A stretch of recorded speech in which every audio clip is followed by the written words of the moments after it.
Hi, spots and cheap pops! Ladies and gentlemen, it's me, Silicon Steve Valli! And I'm with my man, Vladi Dadi. We are excited, and we're talking FTR and the Young Bucks 3. It is happening, and I'm excited because if we remember, when someone was complaining, bitching, and crying how this match was never going to happen, and they're not going to have the third match. I told you, it'll happen. Just got to be patient. And it was a year and a half later, for Christ's sake, which I think you mentioned. I think you said a year and a half, but you're like, what, are they going to show us in a year and a half?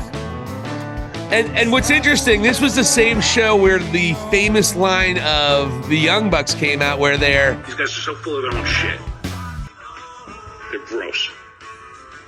Yes, full of shit. And that was fueled by half a bottle of bourbon that night. The anger about not having this match, because at the time, folks, don't forget, the whole world was coming down with AEW. The Bucks were avoiding FTR. FTR was on a meteoric rise, and the Bucks, instead of giving the people what they wanted with this tag team match, what did? They did the trios thing, and we never got the Bucks match, and it looked like we never were going to get it. Remember AEW was going to lose FTR, and then just a week or two ago, we were saying the Bucks were going to be gone, and here we are, the highest paid tag team of all time, probably going into the second highest paid tag team of all time for the AEW World Championship, Young Bucks FTR 3, and Vladi Dadi, your favorite tag team of all time, against arguably your least favorite tag team of all time. Your thoughts, and I want to hear this. These jerk-offs are so predictable. These jerk-offs are the Young Bucks, by the way, pal. Pronouns, pal.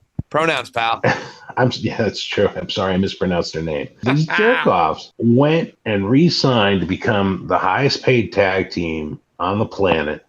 Idiots. Like astronomical numbers here. How dare they? And Tony Khan was negotiating against himself in this whole thing, which is just amazing to me. But that's another subject for a show later. Time out.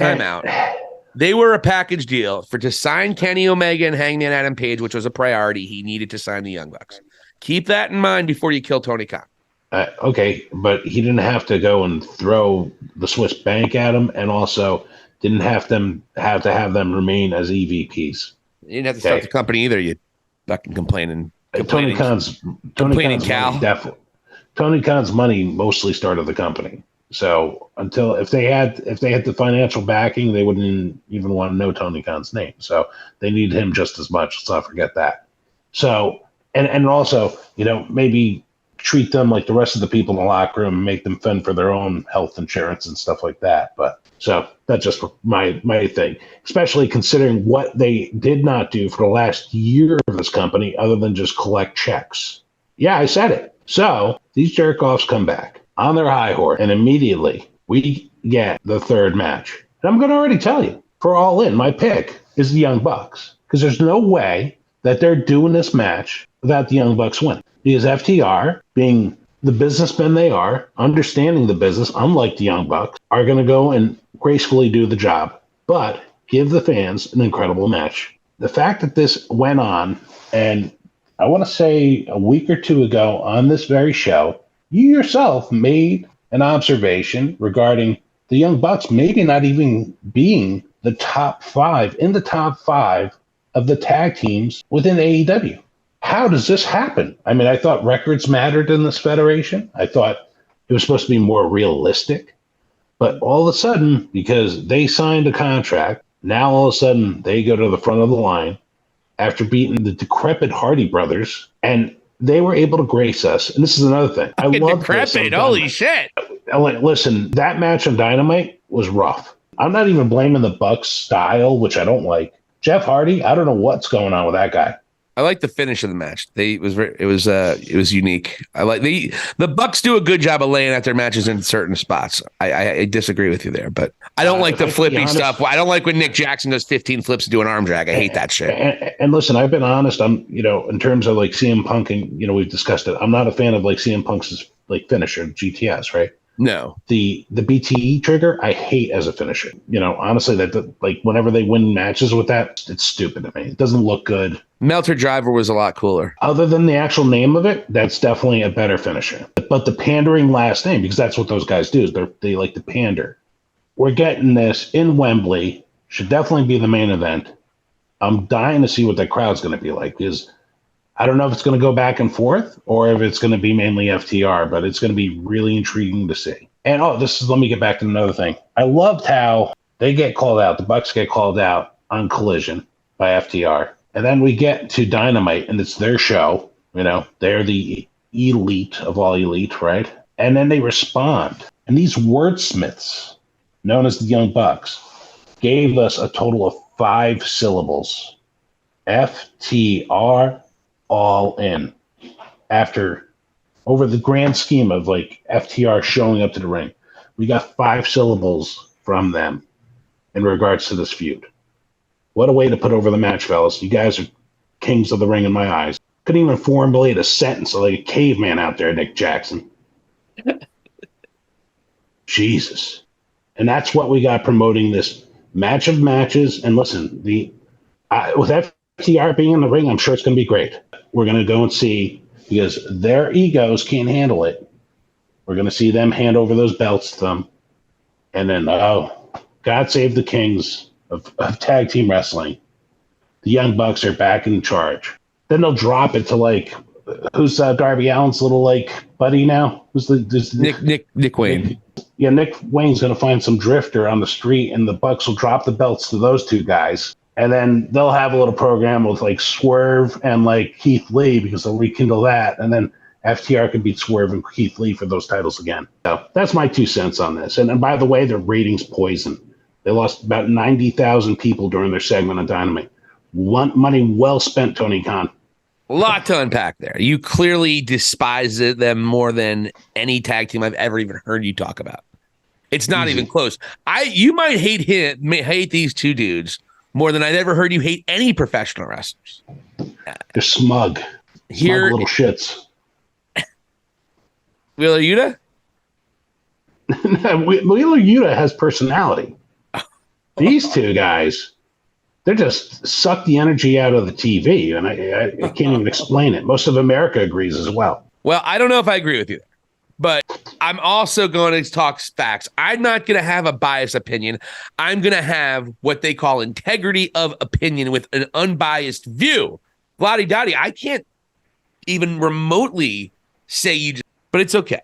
We know you don't like the Bucks. They're full of shit and gross. These guys are so full of their own shit. They're gross. It's true. And there was another thing before you get on to your thing here. There was an interesting thing mentioned. I don't know if you caught what Taz said when they were facing each other. He's like, "There's some bad blood. Let's be honest." For those that know, he's like, he's alluding to like, you know, these guys really hating each other. And then all we got out of Nick Jackson was all in. Okay. Nothing else. You guys have nothing else to say after everything that happened amongst you. This is the poetry that you bring to the ring. Ugh. And I'm going to say this. They would not even be relevant in that ring if FTR wasn't in there with them. Not even relevant. There's some truth to that. Not a lot, but some. Look, here's the deal. The Young Bucks have a lot to prove. They have not been a viable tag team in a very long time. Even their last tag team title run was bullshit. It was only a few weeks. It might have been the most inconsequential title reign in AEW history. And they only got it because Jeff Hardy got drunk and got in a car. So let's be real for a second. That said, it's All In. It's the biggest pay-per-view of your company's career. It's one of the biggest wrestling shows in the history of the United Kingdom. What other tag team do you think would be a bigger match? By everybody. That includes people that love FTR, love the Young Bucks, everybody. Who do you that loves just loves AEW? Give me your tag team that would have gotten people more jazzed than what they got here, other than the Briscoes, if Jay Briscoe can come back. The only it comes to mind, and you probably disagree with it, but it would probably have been Jay White and Juice Robinson having a second match. And I would have even said that if Jay White and Robinson won, I probably wouldn't have disagreed. Just building on what we just witnessed, the greatest tag team match on television. Yeah. With it being that new, that would have been the one. That's my answer. It's the only people that I would have even considered.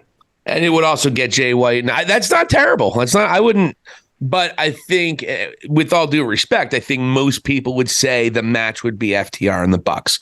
That's the one people have wanted for a year and a half, including us. That's the fact. It's the biggest match. I would even argue maybe it should main event. So that's my thing. That's my first argument to why it should be the Bucks, because that was one of your big things. They're the biggest draw. That's the biggest marquee name in the tag team division is Young Bucks and FTR. That said, the Young Bucks have not been great and compelling on the television. It's just that simple. Anyone to say otherwise, you're ridiculous. They're not great as baby faces. Their promos aren't great. Now, I will say this. They got 3 more episodes of Dynamite. You're going to get a promo. It's not just, you would think. I'm not going to kill them on the very first week. Let's see how they build this. They got 3 weeks to build this. I'll opposed to the last time they only did, they threw it together at the last minute right after they had a Briscoe match. It was insane. But FTR rolled on and beat them, and it built that just ridiculous momentum that FTR is still carrying now. And every time FTR goes out there, they have a great match no matter who it is against. They are the tag team in AEW. They are the tag team in professional wrestling. It's not even close now. So that, to your point, you're 100% right there. Now, I did say, are the Young Bucks even a top 5 tag team in the world right now? This past week, that match against the Hardys didn't show that. It really didn't. The Hardys are old. The Hardys don't move well. And it just wasn't great. So you're right, and I see that. But to sit there and say that they shouldn't have the match and to kill them for not cutting a longer promo, give them time. Have some patience. The match is happening. Let them build this.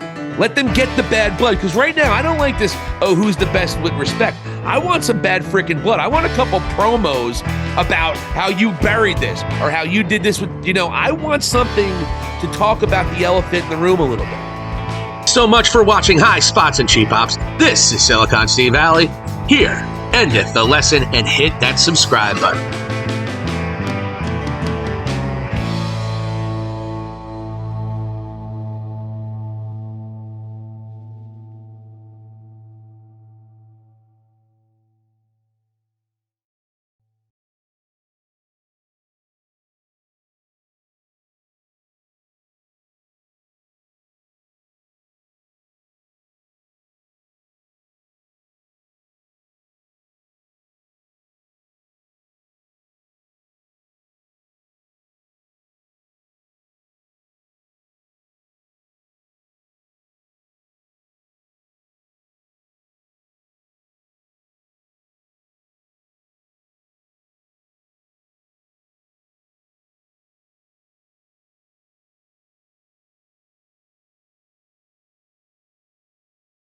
Ladies and gentlemen, hit that subscribe button, and thank you for watching High Spots and Cheap Pops.